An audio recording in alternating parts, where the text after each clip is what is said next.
네, 박근혜 대통령의 국회법 거부권 그 후폭풍이 거셉니다. 청와대와 여야 정치권은 경랑 속으로 급속히 빠져들고 있습니다.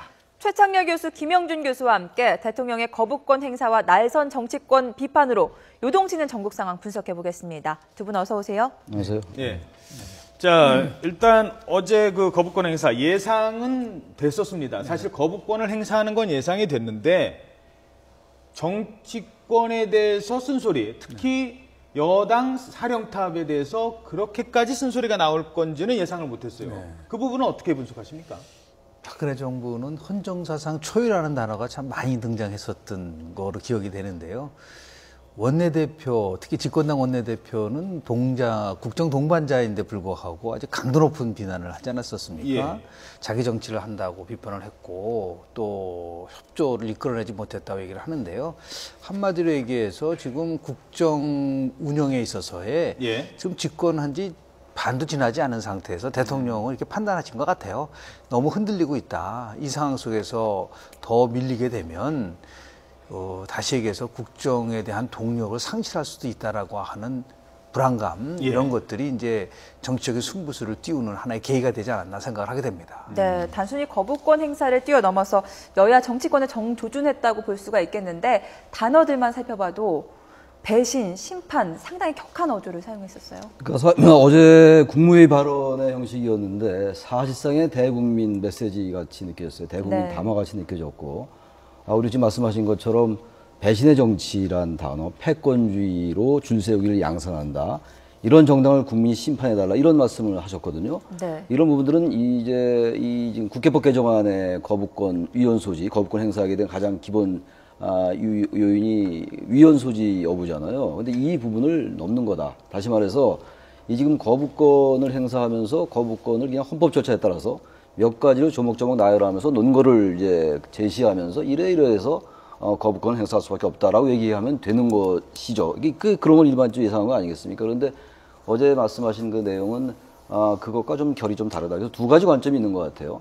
위헌 소지 여부는 역시 가장 중요한 본질적인 쟁점이죠, 앞으로. 네. 두 번째 문제가 여야 문제, 당청 간의 갈등, 입법과 행정부와의 권력의 충돌의 문제, 여당 내에서 친박과 비박 간의 역학관계 변화의 문제, 이러한 것들이 다층적이고 다의적이고 중첩적으로 연결되어 있다. 아마 그런 것들을 대통령께서는 충분히 예상했으리라고 봅니다. 다시 말해서 대통령께서는 집권 3년 차에 정부의 주도권을 확보하지 못하면 안 되겠다는 위기의식이 분명히 발동했을 것이고 거기에 따라서 승부수를 던졌다. 저는 그래서 어제 전반적인 논조라든지 구사한 단어 이런 것들은 대통령으로서의 어떤 그런 거부권 행사의 단어보다는 특정 정파의 수장같이 느껴질 수 있을 정도로 그리고 정당의 대표가 선거 유세로 때 할 수 있는 단어 같은 것들과 착각될 수 있을 정도로 굉장히 강했다. 그리고 아주 직설적이고 거칠고 그런 단어를 구사했다. 그렇기 때문에 승부수라는 단어가 나올 수밖에 없는 것이고 그야말로 어떤 면에서 볼 때 박근혜 대통령은 정말 타고난 승부사다. 이런 느낌도 좀 들었습니다. 근데 대통령이 승부사로 표현되는 거는요, 그건 국가로서는 불행한 겁니다. 다시 얘기해서 선거 때 선거에 승리하긴다든지 당대표일 때는 승부를 많이 거는 건 좋지만 대통령이 되고 나서 고비고비마다 승부를 건다는 것은 엄밀하게 따지면은 국민들을 봐서는 굉장히 불안해할 수 있는 부분들이 있는 거거든요. 지금 최 교수님 말씀하신 것대로 착심해서 얘기를 했고 더 나아가서 거친 용어를 썼는데요. 이것이 과연 대통령이 그 현재 위치에서 취할 수 있는 행보인가에 대한 부분들이요. 헌법상 보장된 거부권 행사할 수 있습니다. 그건 당연히 행사할 수 있고요. 더 나아가서 사유서를 제출하고 국회가 그걸 받아들여서 재의결을 하느냐 안 하느냐 이게 문제인데요. 저는 좀 걱정스러운 게 이런 겁니다. 다시 얘기해서 지금 정치가 실종을 넘어서 몰락으로 가고 있다. 그러니까 정치로 풀어야 할 문제를 정치로 풀지 못하고 더 나아가서 지금 대통령이 어저께 얘기하신 언어를 종합해 보면 상당히 행정 독주적 사고인 거예요. 다시 얘기해서 본인은 행정을 잘하려고 노력을 하고 있는데 정치가 발목을 잡고 있다. 그러니까 다시 얘기해서 행정에 대해서 정치, 특히 국회가 모든 문제에 사사건건 대립하고 결국은 국정 운영을 어렵게 하고 있기 때문에 일하는 대통령 대 발목 잡는 국회 대결 구도로 만든 거잖아요. 그렇습니다. 네. 그러니까 다시 얘기해서 행정과 정치가 분리될 수 있나요? 행정과 정치는 분리될 수 없습니다. 근데 대통령께서는 본인은 행정을 하고 있고 정치는 다른 곳에 하고 있다라는 가장 큰 잘못된 접근을 하고 있다는 거죠. 대통령은요, 정치의 최고의 정점에 있는 사람이어야 되기 때문에 이렇게 악화된 부분은 국회라든지 정치만 잘못한 것이 아니라 대통령이 국회와 야당, 특히 여당을 설득하지 못했기 때문에 나온 현상인데, 이것을 무조건 정치가 잘못했다, 국회가 잘못했다고 얘기할 때는 상당히 설득력이 좀 떨어질 수밖에 없다라고 보는 거죠. 자, 그런데도 왜 대통령이 초강수를 뒀을까요? 여러 가지 이유가 있습니다만 여론조사를 하나 보시면 조금 그러니까 이해가 달 부분이 있어서 하나 준비를 했습니다. 어제 긴급 여론조사를 실시했습니다. 대통령의 국회법 개정안 거부권 행사에 대한 찬반 의견을 물었습니다. 네, 리얼미터에서 조사한 내용인데요. 찬성이 46.8%, 반대가 41.1%였고 잘 모르겠다라는 답이 12.1%로 조사됐습니다. 좀 더 자세히 살펴보면요. 다음 그래픽 확인해 볼까요? 이 중에서 매우 찬성이 26.7%, 매우 반대가 25.2%로 조사됐습니다. 네, 이번 조사는 리얼미터가 전국 19세 이상 성인 700명을 대상으로 어제 실시가 됐습니다. 그런데 이제 이 국회법에 대한 찬성이 많았다, 이 부분만 말씀드리려고 하는 게 아니라 대통령의 지지율이라는 게 있습니다. 30% 또는 40% 내외 견고한 지지율, 대통령에게는 그런 견고한 지지율이 있습니다. 네. 그렇기 때문에 지금 정치권의 누구도 대통령에 대해서 도전할 수 없는 상황이다. 아직은 그런 게 유지되는 거 아닙니까? 그러니까 이번 이제 메르스 사태 때 상당히 지지율이 하락했었잖아요. 근데 지금 저 여론조사를 보니까 저 설문의 내용은 이겁니다. 대통령의 거부권 행사에 찬성하십니까? 반대하십니까? 이거거든요. 그러니까 전화지 김 교수님도 그렇고 다른 사람들 다른 분들은 모르겠습니다만 문제를 제기하는 것이 대통령이 거부권 행사한 것에 대한 문제 제기하는 게 아닙니다, 절대. 왜냐하면 헌법 조치에 나와 있어요. 국회는 또 국회대로 국민을 대표하는 그 헌법기관으로서 국회법 개정안을 통과시켰고, 대통령은 도저히 이 국회법이 행정 입법을 마비시킬 수 있다 해가지고 거부할 수 있는 겁니다. 그걸 문제 삼는 게 아니잖아요, 지금의 논점은. 근데 저 내용은, 설문은 거부권 행사에 찬성하냐 반대하냐의 문제였기 때문에 저 부분을 가지고 대통령 거부권 행사 이런 언어 이런 것들과 연결시키면 안 된다는 생각이죠. 예, 네. 알겠습니다. 자, 이런 가운데 오늘 대통령이 전국에서 13번째로 문을 여는 제주 창조경제혁신센터 출범식에 참석을 합니다. 이 자리에서 축사를 한다고 하는데요. 현장 연결해 보도록 하겠습니다. 우리 국민은 물론 중국인들도 가장 좋아하는 한국 최고의 관광 명소이고, 제주 한 달살이라는 신조어가 등장할 정도로 우리 국민들이 가장 살고 싶어 하는 지역 가운데 하나입니다. 제주는 문화, 소프트웨어, 에너지 신산업에서도 엄청난 잠재력을 보유하고 있습니다. 현재 소프트웨어와 IT 기업의 이전이 줄을 잇고 있으며 문화 이주민을 중심으로 한 문화창조 공간이 급속히 확대되고 있습니다. 국내 전기차의 28%가 제주에서 운행 중인 사실에서도 알 수 있듯이 신재생에너지 분야의 산업 기반도 매우 탄탄합니다. 이러한 제주에 ICT를 문화와 관광에 접목하고 전기차와 스마트 그리드를 사업화해서 세계 최고의 스마트 관광 섬이자 에너지 자립섬으로 만들고자 오늘 제주 창조경제혁신센터가 출범을 합니다. 앞으로 제주의 주민과 문화 이주민 그리고 이전 기업 간 협업을 통해서 제주가 창조 생태계가 살아 숨쉬는 곳으로 우뚝 서기를 기대합니다.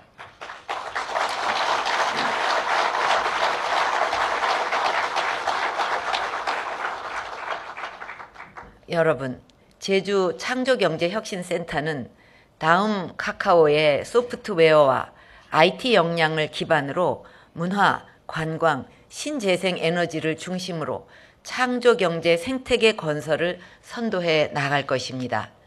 우선 제주혁신센터는 문화와 소프트웨어 창업 분야의 혁신을 이루어 낼 것입니다.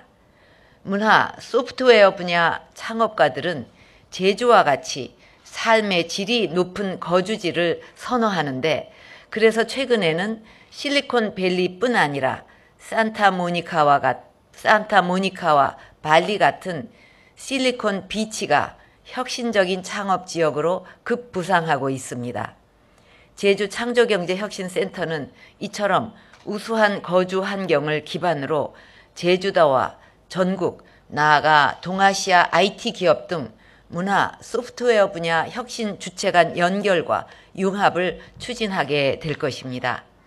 이를 위해서 문화, 소프트웨어 분야 창작, 창업가들에게 체류 지원과 네트워킹, 멘토링을 패키지로 지원할 예정입니다. 센터 공간 외에도 제주 원도심의 빈집, 게스트하우스를 작업과 체류 공간으로 제공하고 서울 문화창조융합센터와 연계한 공동작업 프로그램도 운영할 것입니다. 또한 제주 창조경제 페스티벌을 매년 개최하면서 IT 컨퍼런스, 문화공연, 기업 설명회가 복합이 된 축제로 발전시켜 나갈 것입니다.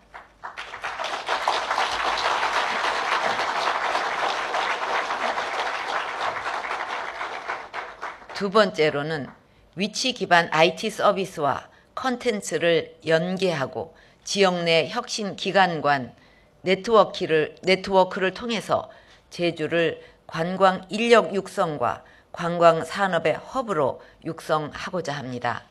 지난해 제주를 찾은 관광객은 1227만 명으로 하와이와 발리를 뛰어넘었지만 신규 업체 급증과 과다 경쟁으로 수익성은 악화되고 있습니다.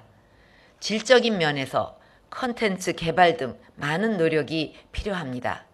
제주혁신센터에서는 관광의 질적 내실화를 위해 스마트 관광 기반을 구축하고 중국 관광객들에게 실시간 관광 컨텐츠와 빅데이터 분석을 통한 맞춤형 서비스를 지원하게 될 것입니다. 녹차, 비자나무를 이용해서 사업화에 성공한 아모레 퍼시픽도 서귀포에 제2센터를 설치하여 K-뷰티 화장품 개발과 체험형 관광상품 개발을 지원할 예정입니다. 또한 국립생태원, 제주관광공사 등과 협업하여 관광 창업 사관학교를 개설해서 IT, 생태, 힐링, 문화와 연계한 관광 컨텐츠 개발과 사업화도 지원하겠습니다.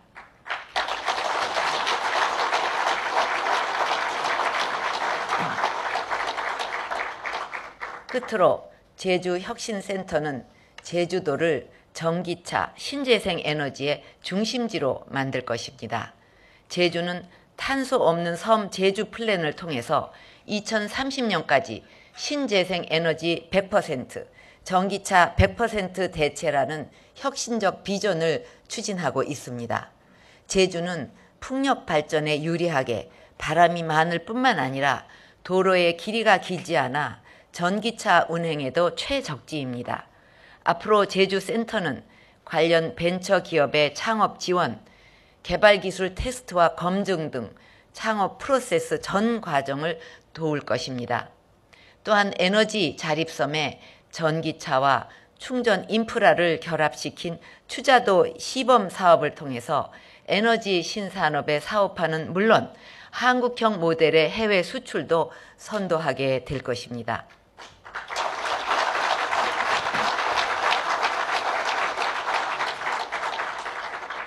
내외 귀빈 여러분, 이제 제주는 국내외 관광객, 창업 이주민과 문화 예술인이 모여들어 새로운 혁신과 창조 공간으로 거듭나고 있습니다.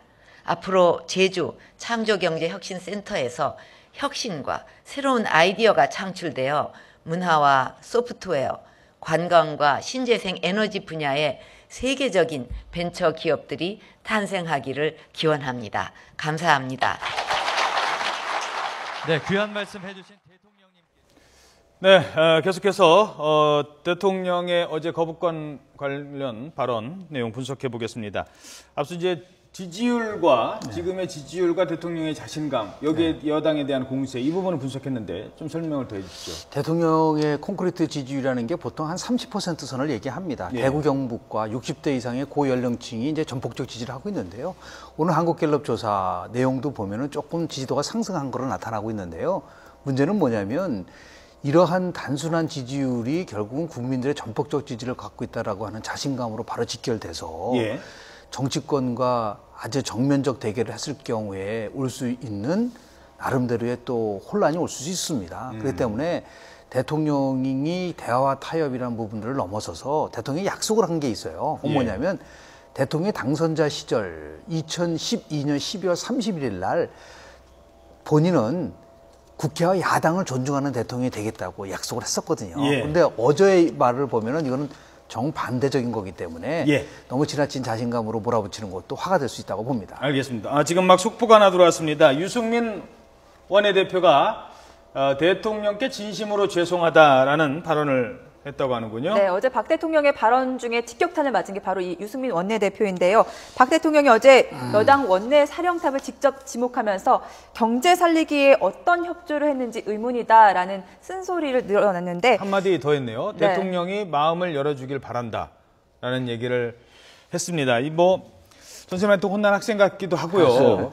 자, 그런데 예. 이 말에는 지금 친박계 강경파들이 요구하고 있는 원내대표 사퇴는 안 하겠다는 가로 열고 가로 닫고가 있습니다. 사퇴는 죄송하다 하지만 지금 사퇴할 시점은 아니다. 그것까지 같이 분석을 해주시죠. 어제 그 대통령의 그런 말씀에 대해서 채찍질로 알고 자기가 잘 이제 하겠다라는 취지의 얘기를 했잖아요. 저 한마디로 대통령의 사퇴 요구를 일축한 겁니다. 그 부분은. 지금 이제 또 나온 얘기가 한 걸음 더 나아가서 진심으로 죄송하다. 이 얘기는 어쨌든 명분을 확보해 나가는 과정인 것 같아요. 또 한 번 했지 않습니까? 지금 방금 봤습니다만 대통령께서 마음을 열어주기 바란다. 이 얘기는 그냥 완전히 이거 위축돼가지고 할 말 전혀 못하는 게 아니라 일단 대통령께서 여당의 물론 총재는 아니지만 대통령이 하신 말씀이고 어쨌든 소통이 잘 안 돼서 이런 어쨌든 이런 불상사가 났다. 그래서 죄송하지만 그러나 대통령께서도 너무 이렇게 오기와 독선을 나가면 안 되지 않느냐라는 그 표현을 좀 한 거예요. 네. 마음을 열어주기 바란다 이렇게 표현한 거를.